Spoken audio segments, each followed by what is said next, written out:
আর যদি এক কথায় উত্তর দিই তাহলে বলতে হবে যে আমি আসলে ব্যর্থ হয়েছি এখানে, অ্যাবসলিউটলি ব্যর্থ হয়েছি।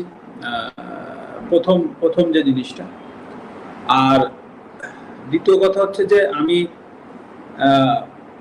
কথা যদি বলতে হতো, ধরেন আমি যদি কথা বলতাম অবশ্যই যৌক্তিক কোটা সংস্কার নিয়ে যে আলোচনা হচ্ছিল, সুরা যখন চেয়েছিল যে আমি কথা বলি, তখন যৌক্তিকভাবে কোটা সংস্কার হবে সেটা, বা কোটা সংস্কার হতে যাচ্ছে এটা পরিষ্কারভাবে বোঝা যাচ্ছিল, বা আমার কাছে মনে হচ্ছিল যে কোটা সংস্কার হয়তো বা হবে। কিন্তু তারপরে যে ঘটনাগুলো ঘটতে থাকলো, তখন আসলে এমন একটা পরিস্থিতি হলো যে যখন সবাই চাচ্ছে যে আমি একটি স্ট্যাটাস দিই বা আমি পাশে থাকি, তো তখন আসলে পরিবেশটা এমন জায়গায় গিয়েছে যে আমার কাছে মনে হচ্ছিল যে আমি যদি এখন একটা স্ট্যাটাস দিই বা আমি যদি যে কোনো কিছু লিখি, তো সেইটাকে কেন্দ্র করে যদি আরো ম্যাসিভ আরো বড় কিছু হয়ে যায়, তা আসলে সেই জিনিসটা সামাল দেওয়ার অ্যাবিলিটি আমার আছে কিনা। তো সবকিছু মিলিয়ে আসলে ঘটনাগুলো এত দ্রুত ঘটেছে, তো আমার পক্ষে আমি চেষ্টা করিনি সেটা না। এবং আরেকটি বিষয় যে আমি যদি কথা মানে আমি যদি স্ট্যাটাসের ভিতরে সীমাবদ্ধ থাকতে চাইনি, এটা সত্যি কথা। মানে আমি চেয়েছিলাম স্টুডেন্টদের সাথে কথা বলতে, বা আমি চেয়েছিলাম যে তাদের সাথে আলোচনার মাধ্যমে কিছু করা যায় কিনা।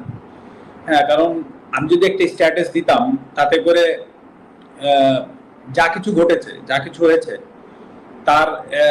তার থেকে কম হতো না। বরঞ্চ আমার সার্বিকভাবে আমার যে ভয়টা কাজ করছিল যে আমার স্ট্যাটাসের কারণে বা আমার কোনো একটা ভুল পদক্ষেপের কারণে যদি জিনিসটা আরো বড় হয়ে যায়, তখন সেটা সামাল দেওয়ার আমার ক্ষমতা আছে কি। আর আমি যে বাড়িটা নড়াইলে আমার মাকে করে দিয়েছিলাম 2000, যেটা বলছি বারবার, 15 সালে, তো ধরেন সেই বাড়িটা তো এখন আর নাই, এখন তো ভেঙে চুরে শেষ করে দিয়েছে।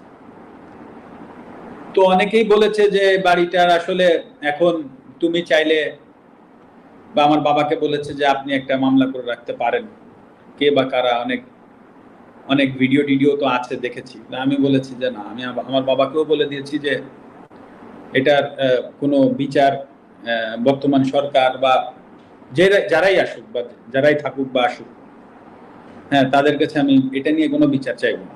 কারণ